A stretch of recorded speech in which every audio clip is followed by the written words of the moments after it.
തീർച്ചയായിട്ടും CPIM-ന്റെ general secretary സഖാവ് MA baby പറഞ്ഞതാണ് ഇന്നത്തെ സാഹചര്യത്തിൽ ശ്രീ രാഹുൽ ഗാന്ധി നടത്തിയ പ്രസ്താവന ഏവരെയും അത്ഭുതപ്പെടുത്തുന്ന ഒന്നായിട്ട് മാറുന്നത്. അത് അപലപനീയമാണ് എന്ന നിലപാട് CPIM സ്വീകരിക്കുന്നത് അതുകൊണ്ടാണ്. നമ്മൾ ഓരോ പ്രസ്താവനയുടെയും ഓരോ നിലപാടുകളുടെയും ഓരോ വിശദീകരണത്തിന്റെയും സാഹചര്യം പരിശോധിച്ചുകൊണ്ടാണല്ലോ അതിനെ വിശകലനം ചെയ്യുന്നത്.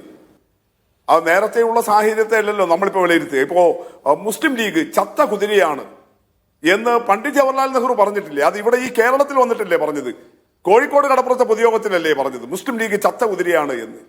ആ മുസ്ലിം ലീഗ് ദീർഘകാലമായി കേരളത്തിൽ അഖിലേന്ത്യാ തലത്തിലും കോൺഗ്രസിന്റെ സഖ്യകക്ഷിയല്ലേ? ഇപ്പോ അവരുടെ തോളിലേറിയിട്ടല്ലേ രാഹുൽ ഗാന്ധി ഉൾപ്പെടെ വയനാട്ടിൽ നിന്ന് ജയിച്ചു പോരുന്നത്.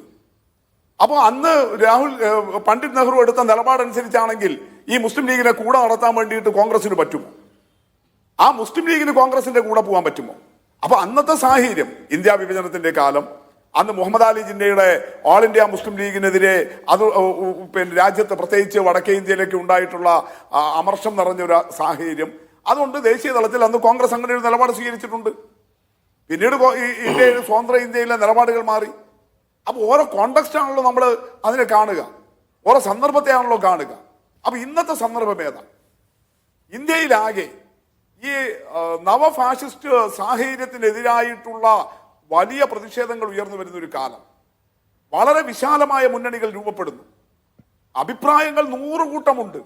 പക്ഷെ യോജിക്കാൻ ഒരു തലമെങ്കിലും ഉണ്ടോ? അങ്ങനെയല്ലേ ഇന്ത്യ കൂട്ടായ്മ നിലവിൽ വന്നിട്ടുള്ളത്. അതിന്റെ അടിസ്ഥാനത്തിലല്ലേ നമുക്ക് ഈ കഴിഞ്ഞ ലോക്സഭാ തെരഞ്ഞെടുപ്പിൽ 2024 ലോക്സഭാ തെരഞ്ഞെടുപ്പിൽ BJPയുടെ വലിയ മുന്നേറ്റത്തിന് തടയിടാൻ വേണ്ടി കഴിഞ്ഞത്. അവിടെ വളരെ വ്യത്യസ്തമായിട്ടുള്ള CPM-ഉം കോൺഗ്രസും മാത്രമല്ലല്ലോ, ആ ഇന്ത്യ കൂട്ടായ്മ ബ്ലോക്കിലുള്ള 16ഓളം പാർട്ടികൾ വളരെ വ്യത്യസ്തമായ നിലപാടുകളുള്ളതാണ്. ഞാൻ നേരത്തെ പറഞ്ഞ പോലെ വിയോജിപ്പിന്റെ 100 കൂട്ടം സാഹചര്യങ്ങളുണ്ട്. പക്ഷെ യോജിപ്പിന്റെ ഒരേ ഒരു തലം, അത് മോഡി ഭരണകാലത്തെ ഈ നവഫാഷിസത്തെ എതിർക്കുക, അതിനു വേണ്ടിയിട്ടുള്ള നിലപാടുകൾ സ്വീകരിക്കുക. അത്തരമൊരു സാഹചര്യത്തിൽ ഒരൊറ്റ ശ്വാസത്തിൽ, അവിടെയാണ് പ്രശ്നം, ഒരൊറ്റ ശ്വാസത്തിൽ ഞാൻ RSSന്റെ ഐഡിയോളജി എതിർക്കും എന്ന് പറഞ്ഞിട്ട് അതേ ശ്വാസത്തിൽ ഞാൻ CPIM-ന്റെ ഐഡിയോളജിയും എതിർക്കും എന്ന് പറഞ്ഞത് നേരത്തെ ലിജു പറഞ്ഞ സന്ദർഭമാണോ? ഇപ്പോൾ ശ്രീ ഉമ്മൻചാണ്ടിയെ കുറിച്ച് അദ്ദേഹം ആദ്യം ഭംഗിവാക്കുകൾ പറഞ്ഞു, തനിക്ക് ഗുരുസ്ഥാനീയനാണ് എന്നതുൾപ്പെടെ രാഹുൽ ഗാന്ധി അനുസ്മരിക്കുന്നു. ആ സന്ദർഭത്തിൽ അങ്ങനെ ഒരു ബഹുമാന്യനായ ജനകീയ നേതാവിനെ ഈ കേരളത്തിലെ CPIM വേട്ടയാടിയില്ലേ? ഞാൻ അവരുടെ നിലപാടുകളെ എതിർക്കുന്നു എന്ന് പറഞ്ഞാൽ നമുക്ക് മനസ്സിലാക്കാം അത് ലിജു പറഞ്ഞ ഉള്ളടക്കമാണ് എന്ന്. പക്ഷെ അവിടെയല്ലല്ലോ പറഞ്ഞത്. അതെല്ലാം കഴിഞ്ഞിട്ട് RSSനെയും CPM-നെയും സമീകരിച്ച് ഒരൊറ്റ ശ്വാസത്തിൽ ഞാൻ ഈ 2 പാർട്ടികളുടെയും ഐഡിയോളജി എതിർക്കും എന്ന് പറഞ്ഞത് എവിടെയാണ് നേരത്തെ ലിജു പറഞ്ഞ സന്ദർഭമായിട്ട് വരുന്നത്?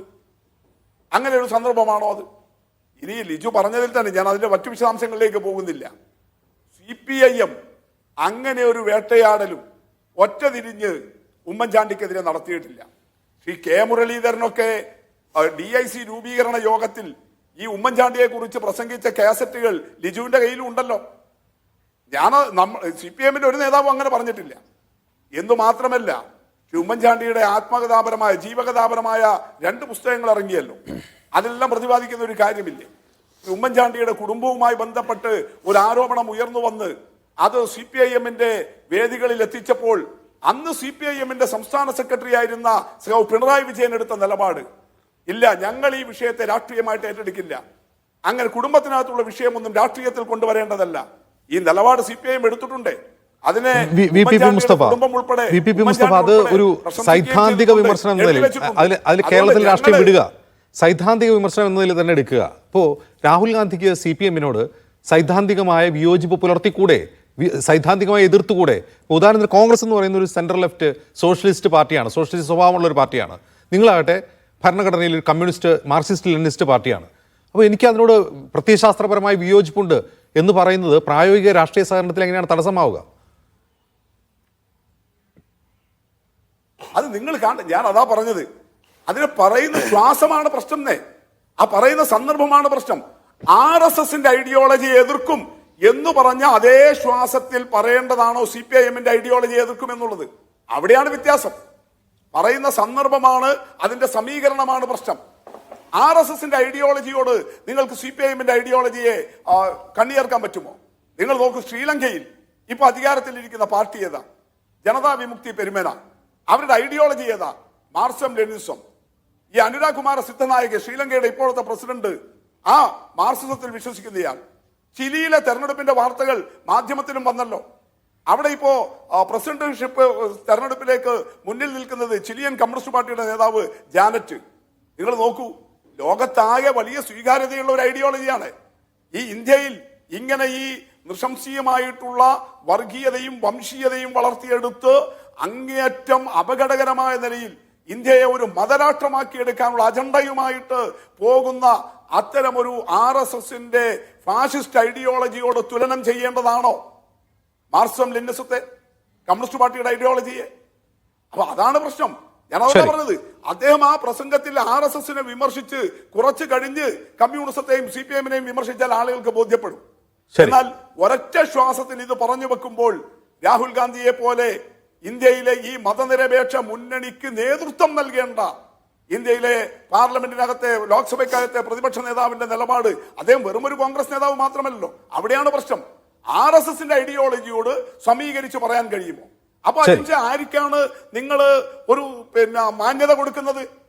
നിങ്ങൾ RSSന്റെയും CPIMന്റെയും ഐഡിയോളജിയെ ഒരേ പാത്രത്തിലിട്ടാൽ ശ്രീ രാഹുൽ ഗാന്ധി ആരെയാണ് വെള്ളപൂശുന്നത്? അവിടെ BJPയുടെ ഐഡിയോളജിക്കല്ലേ ഒരു വെള്ളപൂശൽ വരുന്നത്? ശരി, വരാങ്ങയിലേക്ക് ശ്രീ N. ശ്രീകുമാർ, ഇവിടെ നോക്കൂ, രാഹുൽ ഗാന്ധിയുടെ വാക്കുകൾ തന്നെ എടുക്കൂ. ഞാൻ RSSനെയും CPIMനെയും ഐഡിയോളജിക്കലി സൈദ്ധാന്തികമായി എതിർക്കുന്നു. അതിന് കാരണമൊന്നും അദ്ദേഹം പറയുന്നില്ല. ആ എതിർപ്പിനുള്ള കാരണം വിശദീകരിക്കുകയല്ല. രണ്ട് പാർട്ടിയും ജനങ്ങളുടെ ഫീലിങ്സ് മനസ്സിലാക്കുന്നില്ല എന്നാണ് അദ്ദേഹത്തിന്റെ പരാതി. ഒരു സൈദ്ധാന്തിക വിമർശനത്തിനുള്ള കാരണമാണോ ജനങ്ങളുടെ ഫീലിങ്സ് മനസ്സിലാക്കുന്നോ ഇല്ലയോ എന്നുള്ള നിരീക്ഷണം? ആ വാചക ഘടനയിലും ആ പ്രസംഗത്തിലും എന്തോ ഒരു പ്രശ്നമില്ലേ?